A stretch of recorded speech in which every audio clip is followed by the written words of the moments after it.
मैं आपके साथ बात करके यहाँ पे बहुत कुछ सीखा। मैं तो विजुअलाइज किया आपकी लाइफ, क्या मैं उतना ही कर सकता हूँ। हाँ, आपके साथ बात करके मैं बहुत इमोशनल भी हुआ, बस आंसू नहीं आए। हाँ, थैंक यू सो मच।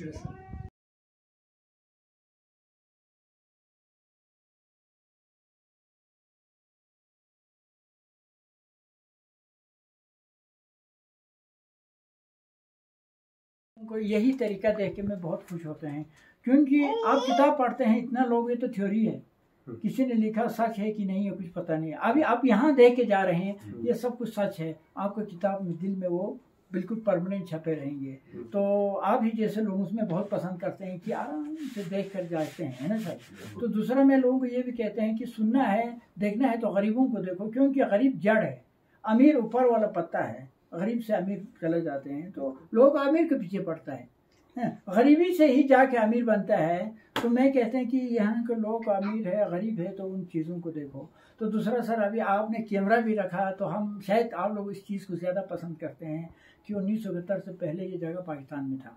यहाँ आप लोगों ने सुन चुका होगा। यहाँ टूरिस्ट आने का मतलब भी ये है कि पहले पाकिस्तान में था, ये लोग कैसे रहते थे, क्या थे, पाकिस्तान की क्या हालत थी, अब यहाँ पर क्या लोग कुछ है कि नहीं है, क्या है, मतलब अक्सर ऐसी चीज़ें जानते हैं। उसके बाद सर अक्सर उसके बाद लोग वो चीज़ पसंद करते हैं कि किसी आदमी ने मुसीबत देखा हो, किसी आदमी ने परेशानी हुआ हो, तो उन चीज़ों को जानने की कोशिश करते हैं ताकि दूसरे लोग इस हालात से परेशानी ना हो, नहीं सर, इंसान का। तो मैं सबसे पहले सर आपको मैं बॉर्डर के ही बारे में बताता हूँ।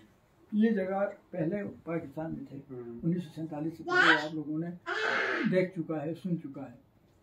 1971 का जन्म में ये आ गया जी पाकिस्तान, इंडिया में। तो आने के बाद एक्चुअली में आपको देखा जाए तो यहाँ के लोग इंडिया आने के बाद आने से दुख होना चाहिए था, मतलब पुराने लोग क्यों दुख होना चाहिए था कि पाकिस्तान इस्लामिक कंट्री था, एक समाज का। उसके बाद पाकिस्तान में पहले रहता था, अब इंडिया में आ गया तो मतलब मुसलमान के साथ रहता था, अब हिंदू के साथ रहना पड़ा, मतलब दुख होना चाहिए था। लेकिन ऐसे इसका ठीक अगेंस्ट है, इसका ठीक खिलाफ है। तो यहाँ के लोग पाकिस्तान से नफरत करते हैं और हिंदुस्तान से प्यार करते हैं। तो ये शायद आप लोगों ने सुन चुका हूँ, मैं शॉर्ट कहानी बता दूँ। वजह ये है कि वजह वहाँ से हुआ है, मैं अब चलो उसी कहानी की तरफ चलते हैं। वजह ये हुआ है कि 1947 से पहले इंडिया पाकिस्तान दोनों एक ही कंट्री होता था। तो उस वक़्त लोग मसूरी में, शिमला में, मेरठ में, आज का डेट में भी 500-600 हज़ार लोग आज भी सेटल है, हमारे ख़ानदान के लोग, बस्ती लोग, यहाँ के लोग उन जगहों में बैठा हुआ है। तो उनमें से कुछ लोग रहते थे, कुछ लोग वापस अपना घर में आते थे, कुछ लोग बुढ़ापे में आते थे। लेकिन आने वाले लोग इस इलाके में बुरा होकर 1971 में बैठा हुआ था अपना घरों में।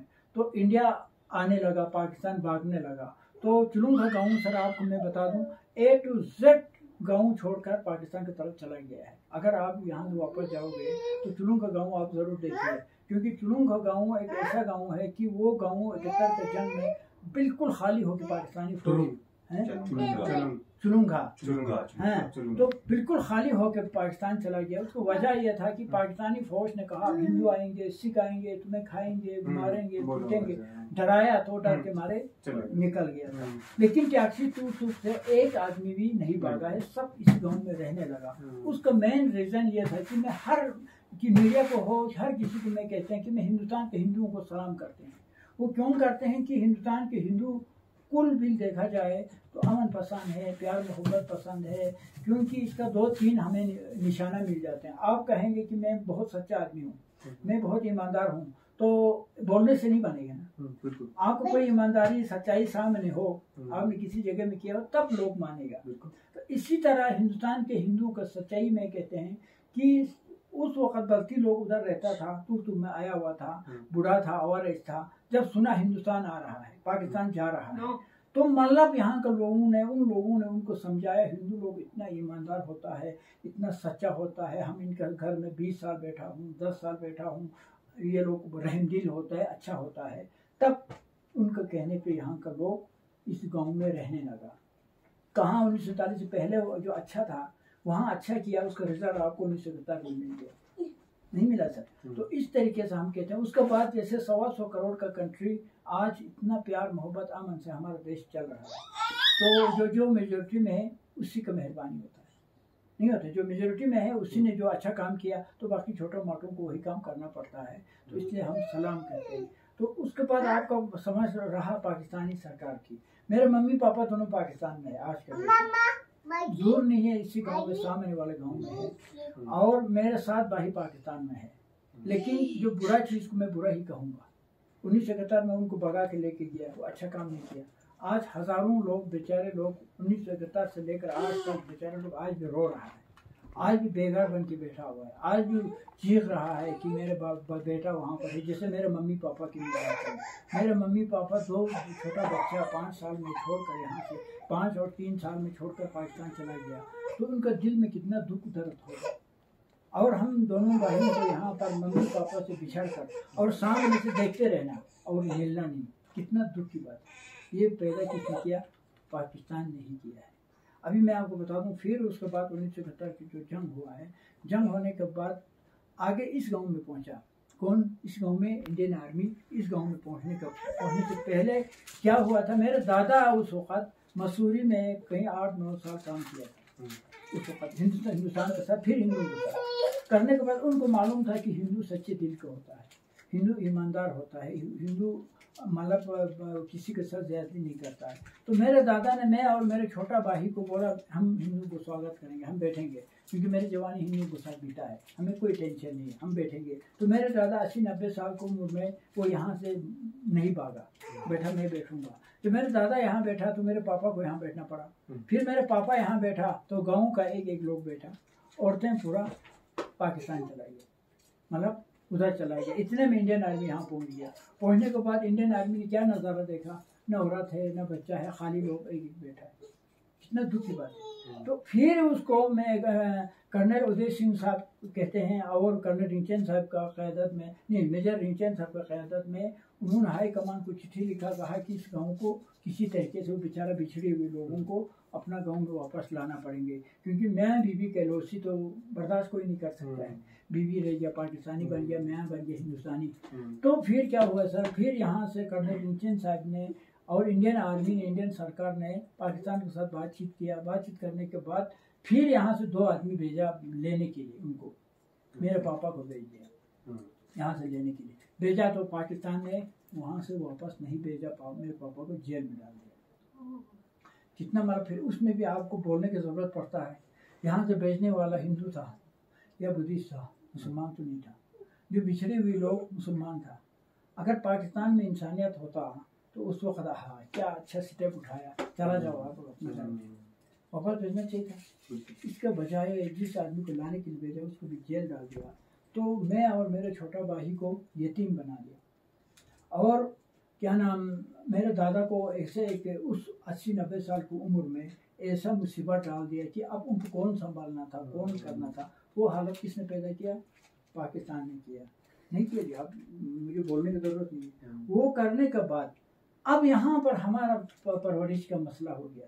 छोटे 2-5 साल 2 बच्चा किसके साथ रहेंगे, कौन पालेगा, कौन खिलाएंगे, कौन पिलाएंगे, ये बहुत बड़ा मसला था। तो उसमें फिर इंडियन आर्मी हमारा मम्मी पापा बन के, मतलब एक्चुअल में तो इंडियन आर्मी को तो संभालना था, ऐसे बात नहीं कि इंडियन आर्मी को, क्योंकि पापा को पाल भेजा तो उनके बेटों को तो देखना था। लेकिन मैं नहीं समझता हूँ कि इंडियन आर्मी ने अपना फ़र्ज समझ के, अपना जिम्मेदारी समझ के काम नहीं किया। लेकिन इंडियन आर्मी ने अपना बेटा समझ के और मेरे दादा को अपना पिता समझ के हमें परवरिश किया, यहाँ तक पहुँचाया। आज मैं जो कुछ हूँ इंडियन आर्मी के बदौलत हूँ। आज मैं जो कुछ कर रहा हूँ इंडियन आर्मी के बदौलत कर रहा हूँ। आज मैं जो कुछ किया हूँ वो भी इंडियन आर्मी के बदौलत। आज पूरा लद्दाख में गोवाली का नाम से जाने जाते हैं। आप यूट्यूब पे देखो, गोवाली सर्च करेगा तो मेरा अपना चैनल छोड़कर पता नहीं कितने लोग यहाँ से यूट्यूब में गोवाली के नाम से डाला हुआ है। कोई तो कल कहते हैं कि लद्दाख का पुंचो, क्या तुर्तु का पुंचो वांडू लिखा हुआ है अपने यूट्यूब पे। हाँ लिखा हुआ है, कल मैंने देखा है। तो इतना तक वहाँ तक पहुँचाया है मुझे, हैं। अभी मेरे फिल्म भी बन रहे हैं मेरे कहानी पे, तो वो फिल्म भी सामने आएगा तो समझ लो पूरा देश गोवाली को जान लेगी, पूरा देश गोवाली को पहचानेगा। तो फिर वो पहचानने वाला इतना छोटा आदमी इतना बड़ा आदमी किसने बनाया, ये देखने वाली बात है। सबसे पहले हम और आपको गौर करने की बात है। तो इंडियन आर्मी ने बनाया। तो अब समझ लीजिए आप मम्मी पापा ने आपको बहुत बढ़िया अच्छा आदमी बनाया, तो शायद मम्मी पापा में कोई क्वालिटी था तभी आपको बनाया ना। अगर आपको मम्मी पापा लेबर होता या मम्मी पापा चोर होता तो आप इस स्टेज पे नहीं पहुंच सकते। तो मैं समझता हूँ कि इंडियन आर्मी को हम सलाम भी करते हैं। हम कहते हैं कि पूरे देशवासियों को कहते हैं कि ये इंडियन आर्मी जैसा जो अच्छा सोच रखने वाला, जिस इंडियन आर्मी के लिए कानून बनाया, उस कानून बनाने वाले, जो अपना सिस्टम बनाने वाले, मैं आपको कविता सुनाते हैं, उसमें 2-3 बातें आते हैं। कहते हैं सबसे पहले आप लोग युवा है, हर वक्त खुद सच रहने की कोशिश करो। खुद सच रहेंगे तब लोगों को आप बोल सकता है। जब खुद सच नहीं रहेगा लोगों को कभी असर नहीं पड़ेगा। इसलिए मैं एक कविता बनाने में कहते हैं कि हम अपना आप को अमन अमान रखते हैं, दिल व जिगर में हिंदुस्तान रखते हैं, पर्वतों पर रक्षा करते हैं, उन जवानों को हम सम्मान रखते हैं, जिन्होंने अपने लहू से सिंचा है इस गुलिस्तान को, उन शहीदों पर हम ईमान रखते हैं। तो हर कोई गम ज़दा है तो फिर गमख्वार कौन है, तमन्ना हर कोई वफा के लिबास में, हर कोई वफादार है तो फिर बेवफा कौन है। तो ये हम कविता, दूसरा सर और एक कविता आपको सुनाते हैं। वो कविता इस इलाके से रिलेटेड है। तो उसमें हमने फौज ने किसको क्या किया। फौज हमारे यहाँ के लोग, नेता लोग कहते हैं कोई मैंने लद्दाख के लिए किया, कोई कहते हैं मैंने लद्दाख के लिए किया। मैं कहते हैं किसी ने कुछ नहीं किया। किया तो 2 चीज़ें हैं। एक दलाई लामा जिसमें वो अभी भी ले में बैठा हुआ है, वो जब भी आते हैं तो सबसे पहले मुसलमानों के पास चले जाते हैं, सबसे पहले क्रिश्चियन के पास चले जाते हैं, सबसे पहले आपका सिखों के पास चले जाते हैं, सबसे पहले हिंदुओं के पास चले जाते हैं, उनको अपना प्यार देते हैं। देने के बाद फिर बुद्धिस्ट को तो उनको प्यार करना ही पड़ता है, फॉर एग्जाम्पल, क्योंकि जब गुरु इतना अच्छा काम कर रहा है तो लोग तो करना ही पड़ेंगे। तो इसलिए लद्दाख में अमन है, लद्दाख में प्यार मोहब्बत है। लद्दाख की हिस्ट्री आप पढ़ेंगे तो आज तक किसी टूरिस्ट को या किसी ड्राइवर या किसी होटल वाले कभी किसी ने किसी को कोई तंग किया हो या नाजायज़ पैसा लिया हो, हमने तो नहीं सुना। एक ये है लद्दाख की अच्छा तालीम बड़े लोग देता है, इसकी वजह से लद्दाख आगे है। दूसरा इंडियन आर्मी। इंडियन आर्मी आप देख रहे हैं इस 0 पॉइंट पे कितना खुश है लोग। आप देख रहे हैं किसी का कोई कुछ नहीं है तो सिर्फ इंडियन आर्मी का है। तो इसलिए हम एक कविता फिर मैंने बनाया कि सलाम मोहब्बत भारतीय फौज को, मेहनत से सद्भावना चलाने का जोश को, चोटियों का सर पे मुस्कुराने का होश को, जरूरत से ताकत दिखाते हैं दोस्त को, मुसीबत में उठाते हैं गमगीन की बोझ को, मोहब्बत से तब्दीली कराते हैं सोच को, सीओ ब्रिगेड आते हैं हर महफिल में हौसला देने अपने दोस्त को, चमका कर रखिए खेलते हुए रोज को, मजबूत बना लो दोस्तों भारतीय फौज को, अली तुम हौसला देते रहो सेना के जोश को। तो ये कविता जो मैंने बनाया है, उस कविता में मैं आपको थोड़ा थोड़ा बताते हैं क्या क्या बता रहे हैं। ये एक तो सलाम करते हैं इंडियन फौज को, सलाम और भारतीय फौज को, मेहनत से सद्भावना, इस इलाके में सद्भावना चलाते हैं। सद्भावना में क्या क्या चलाते हैं तो ये आपको गिनेगा, आप फिर हैरान हो जाओगे। इंडियन आर्मी का कमाल, कोई लोग ये भी कहते हैं आप यार यूट्यूबर को या मीडिया को आप हर मतलब जम के ज्यादा तारीफ करते हैं इंडियन आर्मी को। तो मैं कहता हूँ मैं ज्यादा तारीफ नहीं करता। हाँ, अगर आप तारीफ करने के लिए बोला तो फिर मैं तारीफ गिन के करूँगा। सबसे पहले सर यहाँ पर 60 से 70 किलोमीटर तक रोड नहीं होता था, डुबरा से लेकर यहाँ तक। यहाँ 500-600 हज़ार फौज का राशन पहुँचाना, मतलब आर्मी को राशन पहुँचाना बहुत मुश्किल होता था। तो चंडीगढ़ से सीधा ड्रॉपिंग होता था हमारे इस इलाके में, सीधा ड्रॉपिंग होता। जब आसमान से गिराता तो आपका घर में भी गिराता, आपको खेत में भी गिराता। तो कुल मिल के सिविल और फौज मिल कर खाया। कभी फौज ने ये नहीं कहा कि तुम राशन क्यों लेते हो, मिल कर खाता। मैंने कई लोगों से इसके बारे में इंटरव्यू किया तो कहते हैं राशन को जमा करते थे, फिर सिविल फौजी सबको बांट देते थे। कोई एक कमाल है, खेती बाड़ी करना छोड़ दिया एक ज़माना। उसके बाद गाड़ी आ गया फौज में, रोड बन गया, इसी के बाद एक गाड़ी भी नहीं होता था। फौज क्या करते थे, जैसे सीओ साहब को रिक्वेस्ट करते थे कि हमारा 15 आदमी फलाने जगह पे जाना है, 3 आदमी उधर जाना है, तो बराबर हमें गाड़ी देते रहा। और एक आदमी अभी यहाँ छोटा मोटा बीमार हो जाते हैं तो फौज हेली में कई बार, जिसका एक आदमी का टांग टूटा है उसको भी हेली में ले जाकर चंडीगढ़ ले गई। ये काम फौज ने किया है। उसके बाद इलेक्ट्रिसिटी आ गया फौज को, डीजी सेट आ गया, डीजल जनरेटर आने के बाद फौज अपना आप लाइट जलाकर गाँव वालों को अंधेरे में नहीं रखा, साथ साथ हर गांव को एक डीजी सेट दे दिया और डीजल फ्री। तो अब मैं तीन चीज़ें गिन रहा हूँ। तो ये सारे तारीफ गवाह है, आज कोई नहीं छुपा सकता। तो इससे ज़्यादा इसकी क्या तारीफ का काबिल नहीं है, आप बताओ। है ना। और उसके बाद मैं कहते हैं और दूसरा किसी को मत देखो, मैं आर्मी का बेटा हूँ, मैं आर्मी ने मुझे बड़ा किया, यहाँ तक पहुँचाया है, मुझे कुछ कमी है तो आप बताओ, इसका मतलब आर्मी में भी कुछ कमी है, इनका बेटा ये है, माँ बाप आर्मी है, कमी है। तो ये मैं पाकिस्तान जाके आया जी, मैं पाकिस्तान 10 महीना बैठ के आया। पाकिस्तान के सरजमीन पे भी मैंने खुल्लम खुले ये सारे मैंने खुल के बता दिए। तो अच्छे लोग वहाँ भी हैं, बहुत मेरे इज्जत किया जी, मुझे इतना रिस्पॉन्स दे दिया। मैं सच के सच कहते थे कि हमारे वहाँ पर स्कूल इस तरीके से चलते हैं, आर्मी इस तरीके से फैसिलिटी देते हैं, लोग इस तरीके से मतलब आर्मी हमारा मदद करते हैं, तो खुश हो जाते थे लोग, यार अच्छा काम के लिए कोई भी खुश हो जाते हैं। तो मुझे ये सारे सुनाने के लिए हर स्कूल में हर फंक्शन में बुलाते थे। ये सारे जो फोटो आप देख रहे हैं, ये सारे इस फोटो में भी पता चलेंगे, और यूट्यूब में जाके आप ज़रूर गोवाली को सर्च करो सर, फिर आपको मैं जो यहाँ कह रहा हूँ उससे 10 गुना आप लोगों को देखने को मिलेंगे। बाकी आप लोग कुछ पूछना चाहे तो सर आप पूछ सकते हैं, कुछ है सर आपको? आप कितने साल के थे जी? मेरा मम्मी था, मम्मी अभी गुजर गया, पापा है, मेरे साथ भाई है, अभी दूर नहीं है। इसका मैं आपको कहानी बता दूं तो ये अजीब और गरीब कहानी है।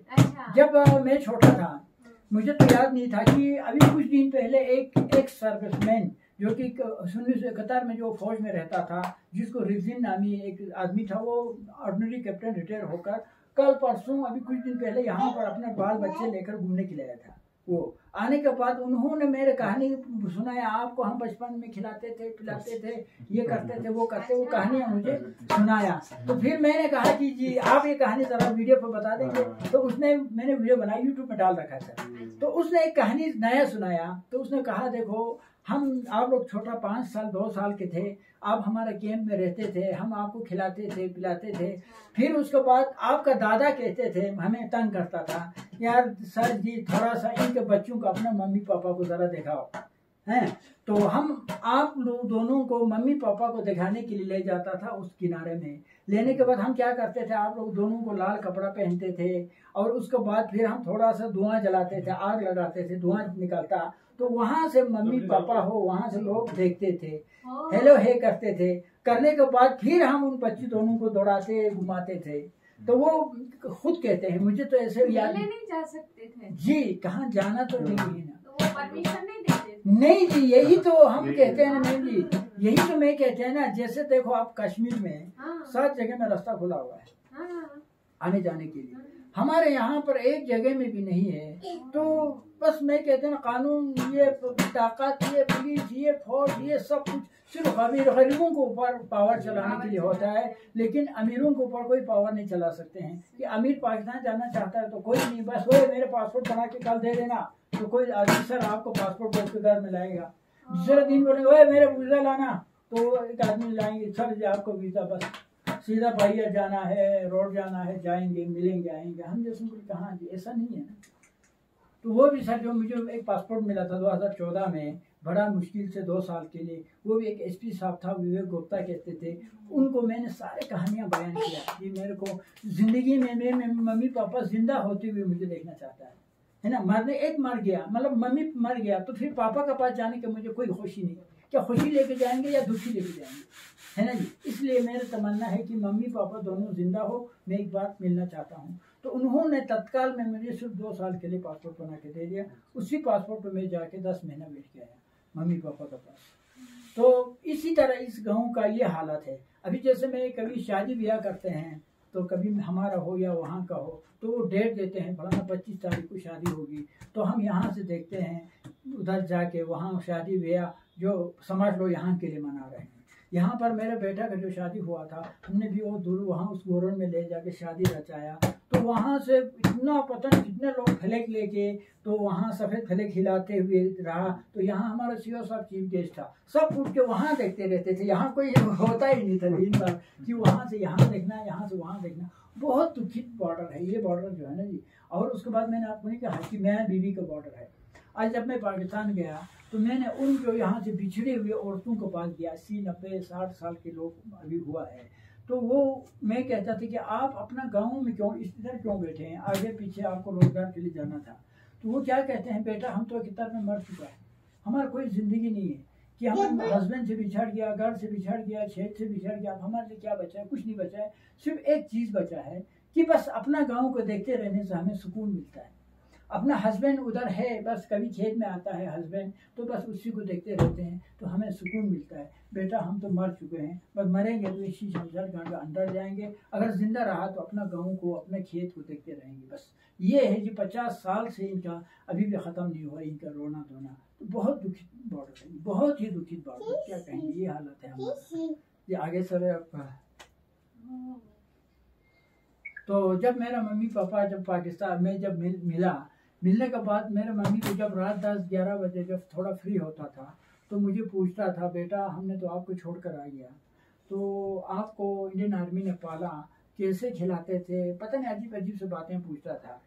तो फिर मैं वही कहानियाँ बयान करते थे, जैसे कि हम जो फौजी, मुझे वो हाँ करता भी था, खिलाता भी था। और उसके बाद ऐसे अजीब जो लोग कहानी भी बनाते थे कि इनका मम्मी, इनका पापा रात को आता है, आके अपने बच्चों के पास सो जाता है, फिर सुबह वो फिर वापस पाकिस्तान चला जाता है। तो कई लोग मेरे से पूछता था क्या ये कहानी सच है? मैंने बोला ये कहानी गलत है। मम्मी पापा अदरवाइज यहाँ आया तो पक्का अपने बेटों को लेकर जाएगा, एक है ना, या मम्मी पापा यहाँ पर आया तो चाहे मर भी जाए वापस नहीं जाएगा, है ना जी। तो मैंने कहा ये गलत है, लेकिन इतना ज़रूर है कि हम बॉर्डर आर पार से, कभी मेरे मम्मी उधर से लाल कपड़ा पहन के कहते थे कि फलाना तारीख को आएंगे, आप आना, तो इस तरीके से हेलो है बस देखते दूर से। जब मैं पाकिस्तान जाके आने के बाद कई बार मेरे मम्मी इधर आया, आने के बाद जब मैं दूरबीन से देखते तो फट पहचान लेता था, हाँ ये मेरे मम्मी है, ये मेरे बहन है, ये मेरा मामू है। तो ये हालत है जी बॉर्डर का हालत, तो अब क्या कहेंगे, इतना दुख है। हाँ ये तो फिर मेरे मम्मी पूछता था कि आप किस तरीके से रहते थे, क्या खाते थे, कैसे खिलाते थे। तो मैं वही कहानियाँ बयान करते थे। इंडियन आर्मी जब मुझे टेंट में बैठाते थे, खिलाते थे, पिलाते थे और हमें प्यार देते थे कि कभी हमें ऐसा महसूस होने नहीं देते थे, तो उसमें भी सिर्फ इंडियन आर्मी का नहीं था। तो मैं समझता हूँ देश के हर कोई माँ बहन का, हर कोई माँ का इसमें ताबून था। वो कैसे था, जैसे सर आप फौज में था, आप यहाँ फौज में रहते हैं तो आप 2 महीने के कैजुअलिटी घर चले जाते हैं, तो आप ज़रूर यही कहानी अपने घर में आप सुनाते हैं कि वहाँ हमारे पास 2 बच्चे बैठे हैं, इनका माँ बाप पार से देखता है, तो हम यहाँ पर इन बच्चों को खिलाता है पिलाता है। तो यकीनन आपको माँ बोलेंगे बेटा उस बच्चों को देखना, ये बोलेगा ना, बेटा जो हमें मेरे याद आते हैं तो उस बच्चों को प्यार देना, उन बच्चों को तकलीफ होने नहीं देना, यही तो कहता होगा ना, ज़रूर कहेगा ना। तो आज के डेट में भी कोई भी कहेगा। तो कहने के बाद फिर वो फौजी आके मुझे कहता था, मेरे मम्मी ने आपके लिए कहा है, मेरे पापा ने आपके लिए ये कहा है, ये तोहफा भेजा है, कभी कपड़ा, कभी सिलाई हुई कपड़ा, कभी कुछ लेकर आके देते थे। तो मैं आज समझता हूँ कि ये देश ही मेरा मम्मी पापा है, तो देश की ही मैं सोचता हूँ कि इसलिए सर मैं तो बिल्कुल लोगों से एक तो अलग थलग हूँ, अलग थलग है, अलग थलग रहेंगे। और उसके बाद मुझे यहाँ के इस देश के बुद्धिस्ट और हिंदू से मेरा बहुत मोहब्बत है। वो क्यों है कि उन्होंने ही मुझे पाला था, उन्होंने पालने के बाद मेरे ऊपर एक बहुत बड़ा एक टॉर्चर ही समझ लो, क्योंकि मुसलमान धर्म में हिंदू का हाथ से खाना, बुद्धिस्ट का हाथ से खाना ये अच्छा नहीं मानते, ये आप सब जानते हैं, आज भी है ना। लेकिन मुझे खिलाया पिलाया ही हिंदू ने, सुलाया ही बुद्धिस्ट ने, बैठाई ही बुद्धिस्ट ने, तो शायद लोगों को नजर में क्या पड़ता होगा, हैं ये तो हिंदू को हाथ से खाया हुआ आदमी है, ये हिंदू ने पाला हुआ आदमी। इस तरीके से भी खैर जो भी है वो, तो मैं कभी भी किसी को बुराई में बोलना नहीं चाहता हूँ, लेकिन इतना मैं सच्चाई बोलूँगा, जो मुझे प्यार मिला है आज तक 50 सालों से, जो इस देश का प्यार मिला है, मैं समझता हूँ आज तक न किसी को मिला होगा, न किसी को मिल सकते हैं। फौज भी आज तक इसे 2 बच्चों को पढ़ाकर यहाँ पहुँचाया है। आज पूरा साफ देखते हैं कि यूट्यूब में आप जाके देखो, आप किसी जगह पे देखो सर, यहाँ पर एक मीडिया वाला आया था, आने के बाद उधर से मुझे खिलाते हैं, वाह बुबाली साहब आप तो इंटरनेशनल आदमी है। मैंने बोला सर क्या बोल रहे हैं आप? हाँ मैंने सुना है, आप लद्दाख में सब जानते हैं, मैंने सुना है। चलो आज टूरिस्ट हो गया तो देश में सब जानता है, ये मैंने सुना है। अब कहाँ लेके जा रहे हैं सर आप मुझे इंटरनेशनल? मैंने मजाक किया, तो उन्होंने अपने मोबाइल से कई आर्टिकल निकाल रहे हैं, कहते हैं भाई आपके बारे में ये लिखा है, आपके बारे में ये लिखा है, मुझे दिखा रहा था। तो मैं कहता हूँ ये सब कुछ जो यहाँ तक पहुँचा हूँ तो वे आप ही लोगों को बदौलत, आप ही लोगों का। और उसके बाद उस आदमी को भी इंडियन आर्मी ने, आज मैं साइंटिस्ट भी कह सकता हूँ, दाव के साथ कह सकता हूँ, मैंने काम कर रखे हैं, मैंने आप हॉर्टिकल्चरिस्ट कहें तो डिफेंस मिनिस्टर हमारा दूसरा नंबर का देश का आदमी है ना जी। जब डिफेंस मिनिस्टर का हाथों जब मुझे अवार्ड मिलना कोई मजाक तो नहीं है ना सर। तो ये है सर। उसके बाद आप यहाँ देख सकते हैं चीफ मिनिस्टर जो J&K वो यहाँ आया, आपका गवर्नर साहब यहाँ आए, मतलब बड़े से बड़े लोग। गोवाली कौन है, गोवाली से मिलना है करके आते हैं। तो आखिर वो बनाया किसने, इसी देश ने बनाया। तो मैं समझता हूँ मुझे इस देश के साथ जो मोहब्बत है और किसी को हो ही नहीं सकते हैं, मैं नहीं मान सकते हैं। मैं कहता हूँ इसलिए आप सबका मैं स्वागत करता हूँ, शुक्रिया अदा करता हूँ कि आप लोग यहाँ आते हैं, आने के बाद सुनते हैं, सुनने के बाद आप लोग पसंद करते हैं, तो बहुत बहुत शुक्रिया अदा करते हैं। बाकी आप लोग कोई पूछ सकते हैं तो पूछने के लिए तो पूछ। इंडिया को अगर आप डिफाइन करोगे तो क्या इंडिया क्या है, डेफिनेशन इंडिया की आपके हिसाब से क्या है? किस हिसाब से आप कह रहे हैं सर? कि मतलब अगर आपको इंडिया में एक लाइन में बोलना है, इंडिया क्या है? इंडिया का सर मैं आपको एक बात बता दूं, मैं पाकिस्तान जाके आया, 10 महीना बैठ के आया। तो इंडिया एक ऐसा देश है कि लोग तो ऐसे ही कहेंगे, हम अपना देश की तारीफ करेंगे। मैं पाकिस्तान जाके आया, मैं देख के आया, ये देश एक ऐसा देश है सर, 125 करोड़ के लोग एक माँ का गोद में जैसा आज है कि नहीं। दुनिया का पहला डेमोक्रेसी है, पर ना चाइना में डेमोक्रेसी है ना आपको अमेरिका में है। इस देश में पहला डेमोक्रेसी, इस तरीके से प्यार मोहब्बत से रहना, ये मैं हिंदुस्तान का हिंदुओं को मैं सलाम करता हूँ। मेजोरिटी में है जो हमारे हिंदुओं को सोच बढ़िया है तो आज ये देश बढ़िया है। अगर मेजोरिटी की सोच बढ़िया नहीं होता तो देश इतना बढ़िया नहीं होता। आज देश को मैंने माफ किया है सर। अब आप जाके देखो, मैं कहते हैं सेंट्रल में तरक्की होगी, दिल्ली में तरक्की होगी, मुंबई में तरक्की होगी, मतलब लेह में भी होगी, शहर में होगी, लेकिन यहाँ आप देख रहे हैं इस 0 पॉइंट पे कितना लोग तरक्की है, कितना लोग आगे है। और 0 पॉइंट पे रहने वाला मैं हूँ, मुझसे कुछ कमी ढूंढ लीजिए क्योंकि मैं आर्मी का बेटा हूँ, है ना सर। तो मैं कहते हैं इस देश के हिसाब से तो मैं यही कहते हैं, मैंने कविता में मैंने आपको सुनाया था ना सर, मैंने किस कहा, जिन्होंने अपने लहू से सिंचा है उस गुलिस्तान को, उन शहीदों पर हम ईमान रखते हैं कि हाँ आज़ादी पाकिस्तान को भी मिला, आज़ादी हिंदुस्तान को मिला, एक दिन में मिला, लेकिन क्या करेंगे। मैं बोलना नहीं चाह रहा हूँ लेकिन बोलना पड़ता है। गलत काम हो रहा है तो बोलना पड़ता है। आज पाकिस्तान में कोई सुकून आप देखने को मिल रहा है, कोई चैन आपको देखने को मिल रहा है। अभी देखो 75 सालों से आज तक कोई रिकॉर्ड नहीं है किसी की प्राइम मिनिस्टर ने 5 साल पूरा किया हो। तो आदत ही ऐसा ही है, टांगें खींचते रहना, किसी को दबाते रहना, किसी को खींचते रहना।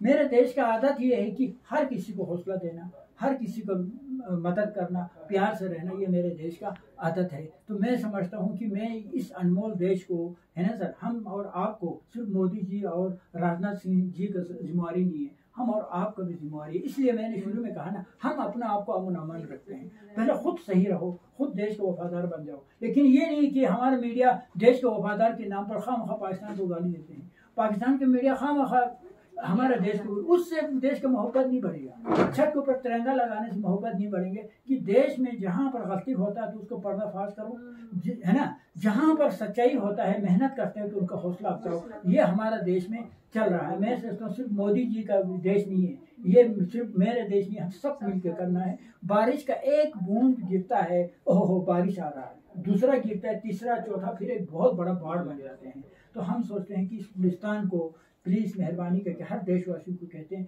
सिर्फ उसका हथियार ये है प्यार मोहब्बत से रहना, गलत काम नहीं करना, मिसाल की बात है। ये मैं समझता हूँ हमारे लिए एक तरक्की का रास्ता है। तो यही मैं सोचते हैं सर। आगे आपको thank you so much, thank you. आपका म्यूजियम बनाने का ये आपने कब शुरू किया है? सर बिल्कुल सर, आपने बिल्कुल आपने फिर पता नहीं आप इतना तगड़ा पूछते हो।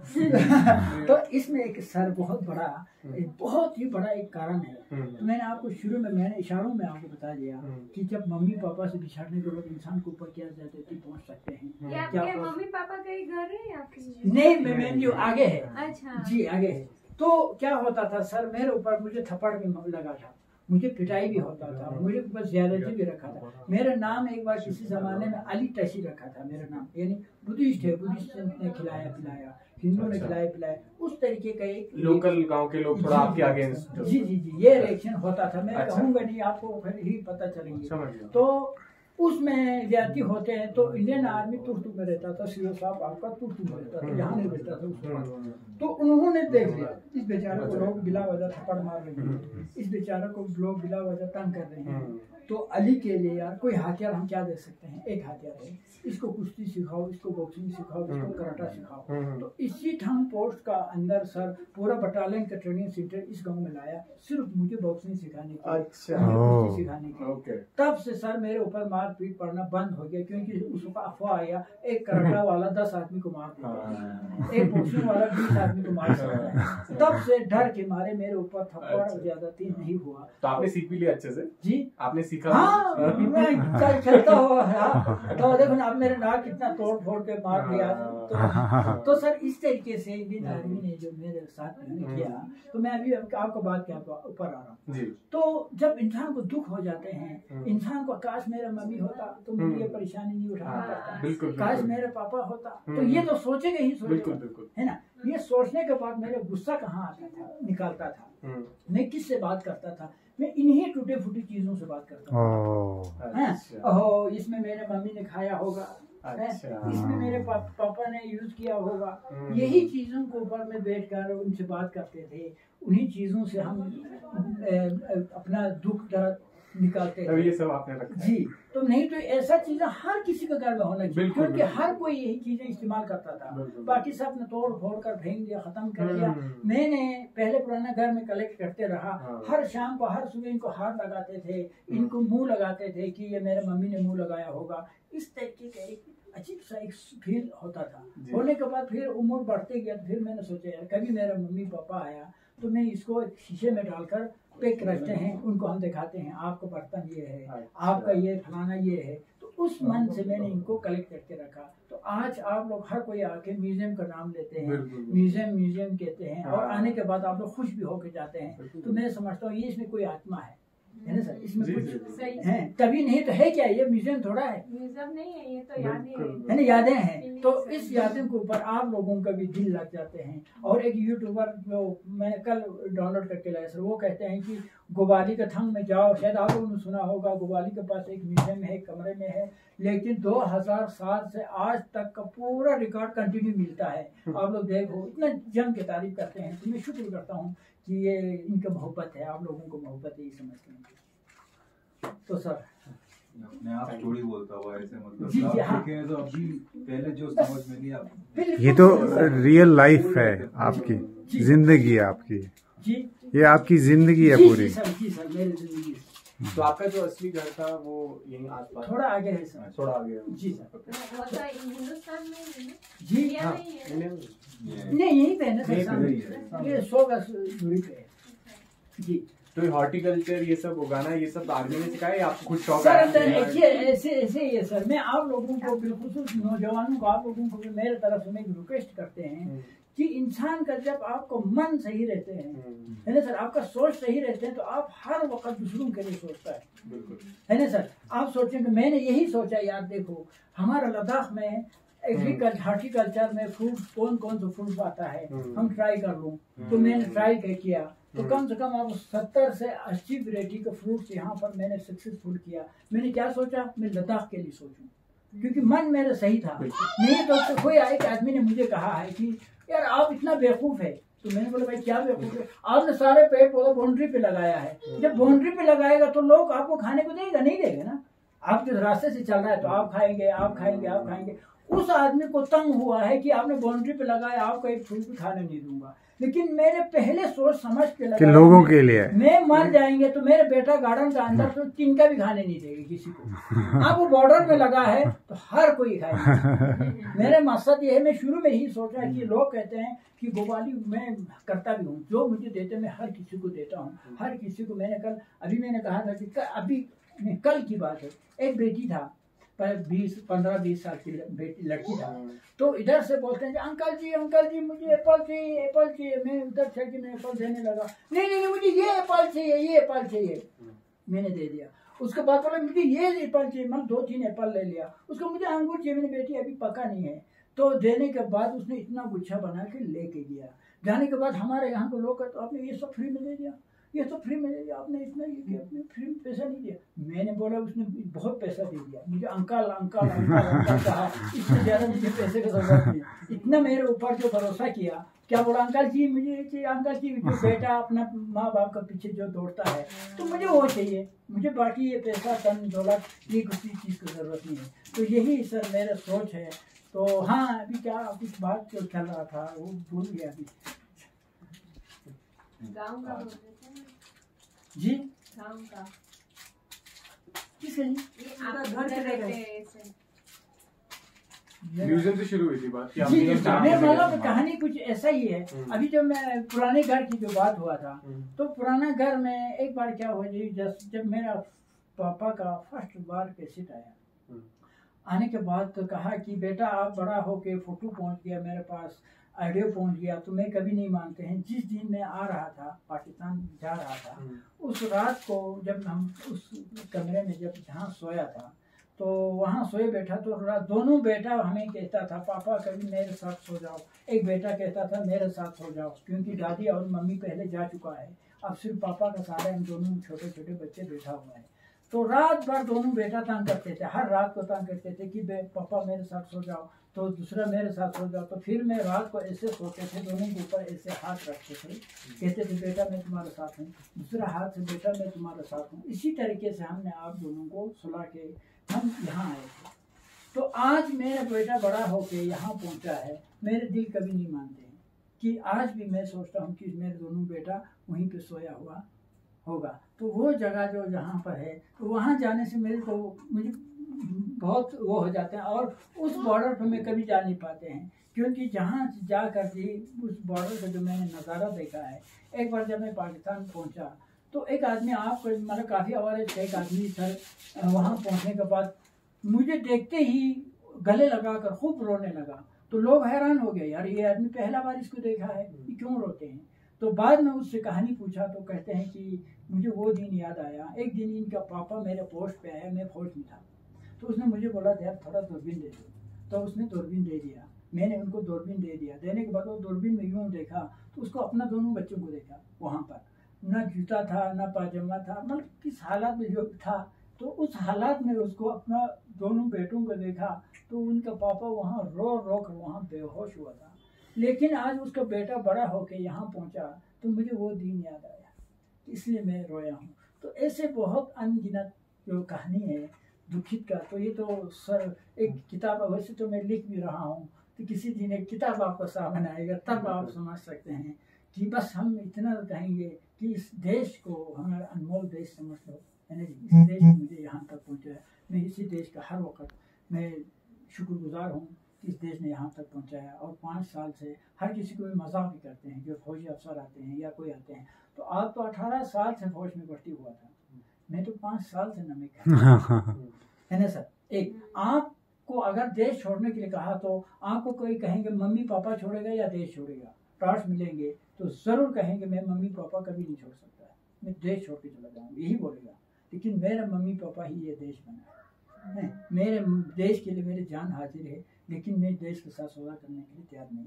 यही कहानियाँ सर मैं पाकिस्तान में खुल कर मैंने बताया, जैसे आप यूट्यूब में आप सुन सकते हैं, कई मेरे तो स्पीच है, उसी पे पाकिस्तान के लोग सच्चाई पर खुश होता था, मुझे तंग नहीं किया, बहुत अच्छा किया। तो उन सच्चाइयों को उन्होंने मान लिया। मैंने बोला आप लोगों ने मेरे साथ ये सलूक किया है पाकिस्तान में, तो मैं कहते हैं अगर मेरा कोई दुश्मन है तो सबसे पहला दुश्मन पाकिस्तान है मेरा, क्योंकि मुझे यतीम बनाया पाकिस्तान ने। और मेरा सबसे, मेरे को दुनिया में अगर कोई मोहब्बत है तो मैं सबसे, मेरे जो मोहब्बत मेरे प्यारे इस देश के साथ है, हिंदुस्तान के साथ, क्योंकि हिंदुस्तान ने मुझे यहाँ तक पहुँचाया है, मम्मी पापा ने तो छोड़ के चला गया।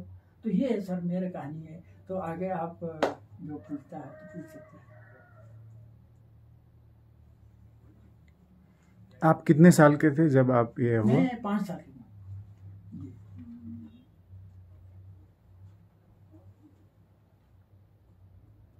स्कूल गए आप?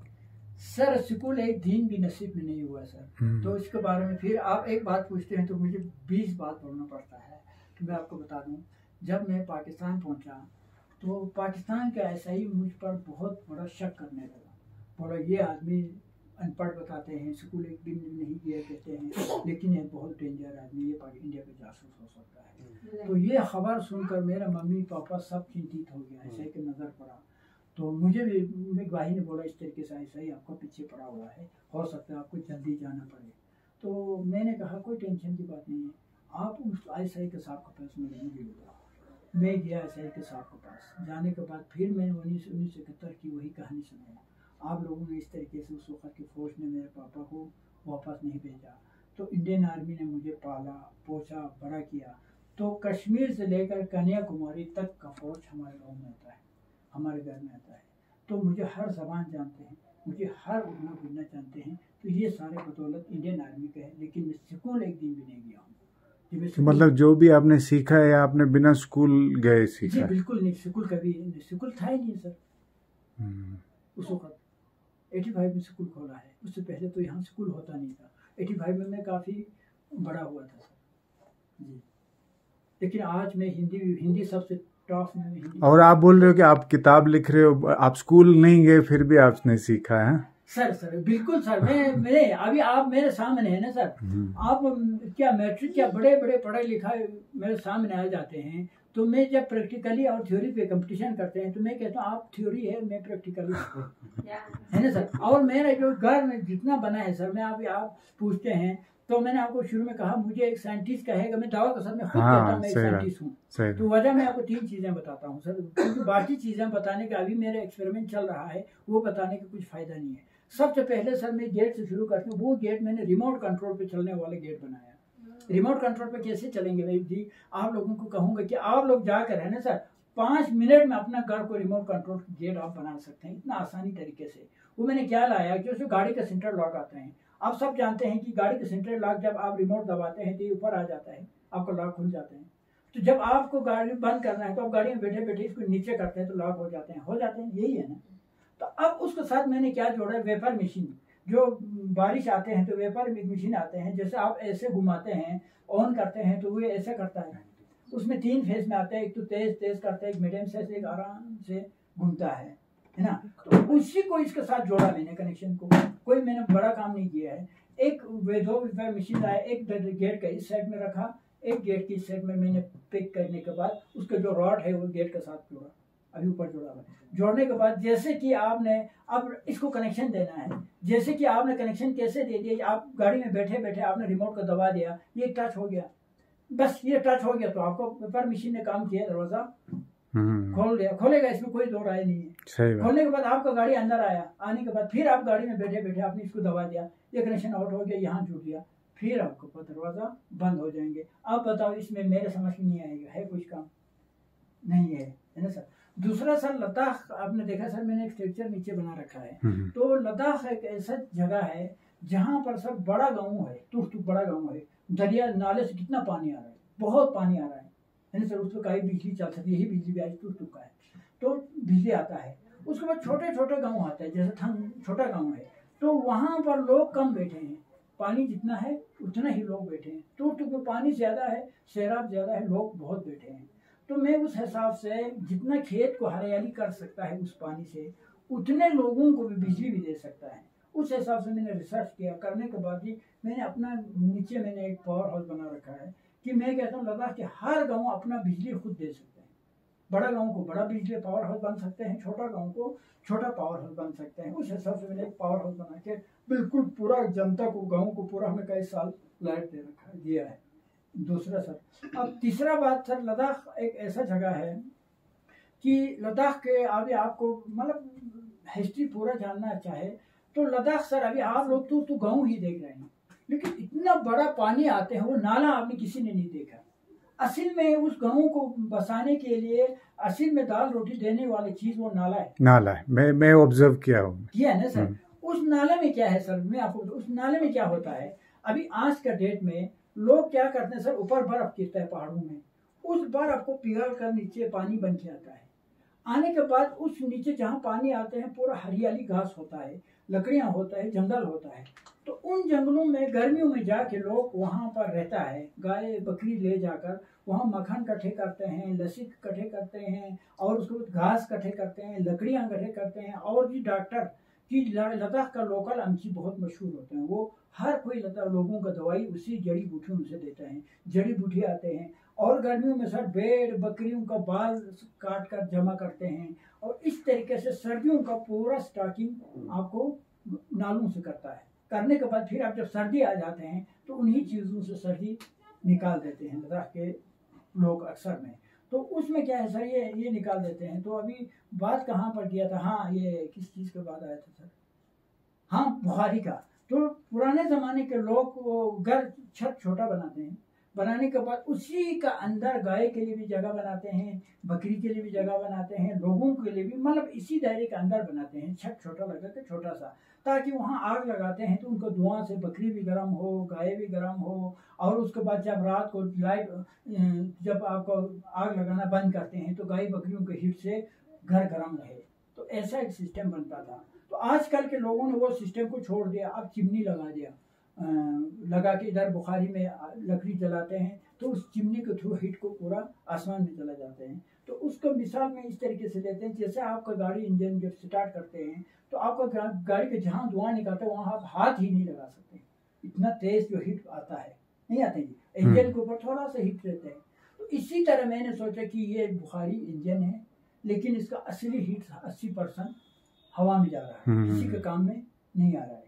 तो फिर मैंने उसी को कैप्चर करके मैंने इसके ऊपर आपका बायोगैस सिस्टम और आपका गर्म पानी वाला सिस्टम बनाया। इसलिए बनाया कि लद्दाख में 90% बाथरूम सर्दियों में बिल्कुल बेकार हो जाते हैं, यूज़ नहीं कर पाते हैं, एकदम जैसे हाथ धोया वहीं पे बर्फ़ जम जाते हैं, ग्लेशियर जैसे बन जाते हैं। तो अब उसके लिए क्या हो गया, एक तो आपको गर्म पानी मिला, दूसरा आपका बाथरूम 24 घंटा 12 महीना चला, और तीसरा आपको बगैर खर्चे के घर में गैस मिला, तीसरा आपको डीकम्पोज खाद जो फूलों को डालने के लिए, तो ओरिजिनल डीकम्पोज खाद बनता है, ये सारे कचरा खाद नहीं बनते। तो इन ऐसे 3 चीज़ें सर मैंने बिल्कुल लद्दाख के लिए मैंने इस तरीके से तैयार किया। ऐसे छोटा मोटा रिसर्च तो मैं करते ही रहते हैं। जब हमें दिल्ली चला जाते हैं तो मैं सबसे पहले फैक्ट्रियों में जाते हैं और कबाड़ में जाते हैं, कबाड़ में जाकर वहाँ देखते हैं वहाँ क्या टूटी फूटी चीज़ है, वो क्यों टूटा है, किस तरीके से टूटा है सर, ये सारी चीज़ें ये मेरे सोच रखते हैं।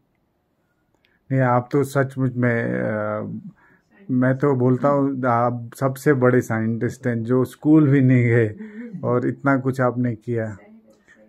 तो आपकी लाइफ से हम बहुत सीख सकते हैं कि जो हमारे पास सब कुछ होते हुए भी फिर भी हम कोसते रहते हैं सिस्टम को, गवर्नमेंट को, फैमिली को, घर वालों को। और आपके पास तो कुछ नहीं था और आपने सबको अपना बना के इतना कुछ कर रहे हो आप। जी सर, इसमें सर अभी आपने पूछा था और एक बात मुझे बोलना पड़ेगी क्योंकि सारे युवाओं को सबसे ज़्यादा, तो मैं कहते हैं सर एक बिल्डिंग बनाया, बहुत बढ़िया बिल्डिंग बन गया, तो उस आदमी कहते हैं ये बिल्डिंग मेरा है, मैंने बनाया।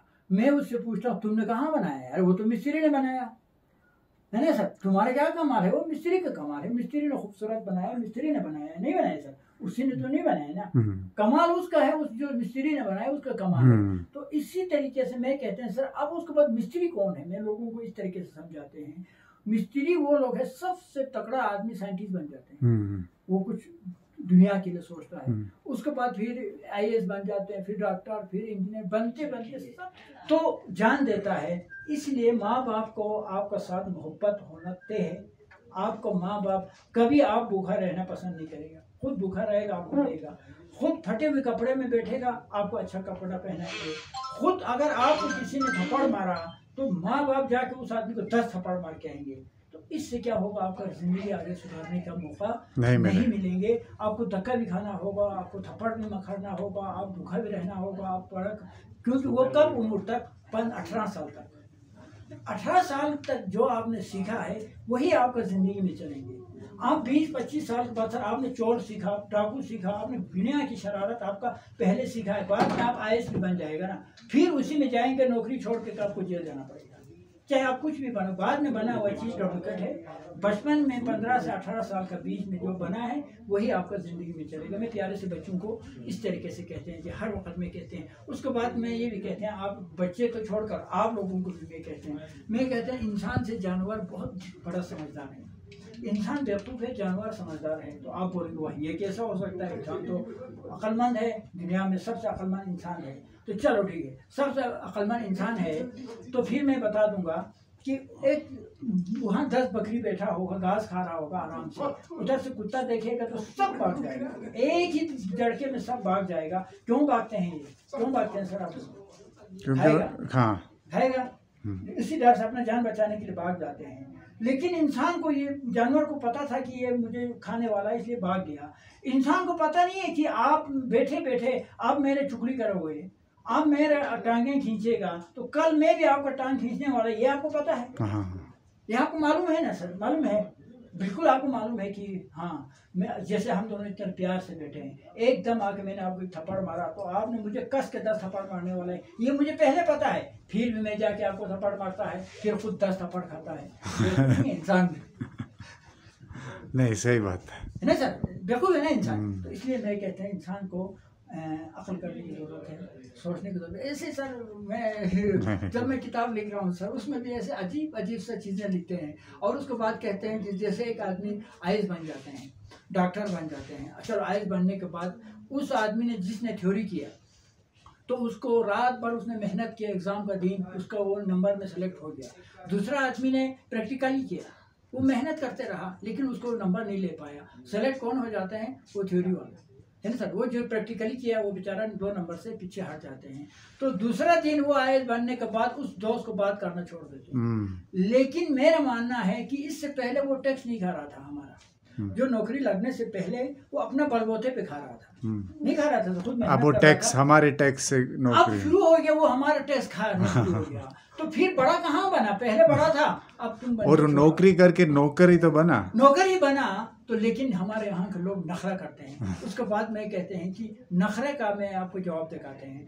कारगिल में बिला वजह मुशर्रफ ने खून का होली खेला, नहीं खेला सर, ये पाकिस्तानी सरकार का कोई दोष नहीं है, सिर्फ मुशर्रफ का है। तो खूनी होली खेला, माँ बहनों का बेवा कर दिया और बच्चों को यतीम कर दिया। किसकी वजह से? मुशर्रफ की वजह से। ऊपर वाले ने उसको इतना फैसला आज दे रखा है, पाकिस्तानी कोर्ट ने उसको सजा मौत का फांसी अभी सुना रखा है और ये मरने के बाद चौराही में उसको लटकाना है, ये भी सुना रखा है।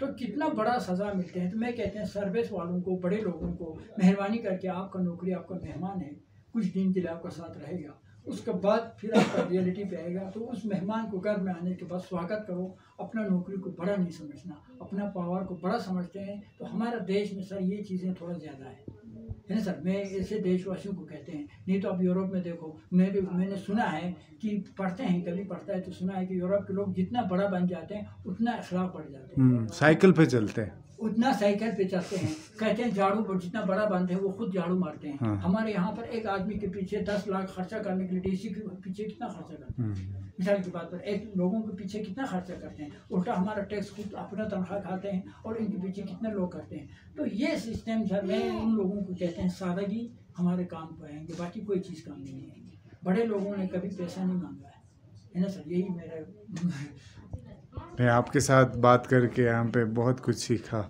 मैं तो विजुअलाइज किया आपकी लाइफ, क्या मैं उतना ही कर सकता हूँ। हाँ, आपके साथ बात करके मैं बहुत इमोशनल भी हुआ, बस आंसू नहीं आए। हाँ, थैंक यू सो मच।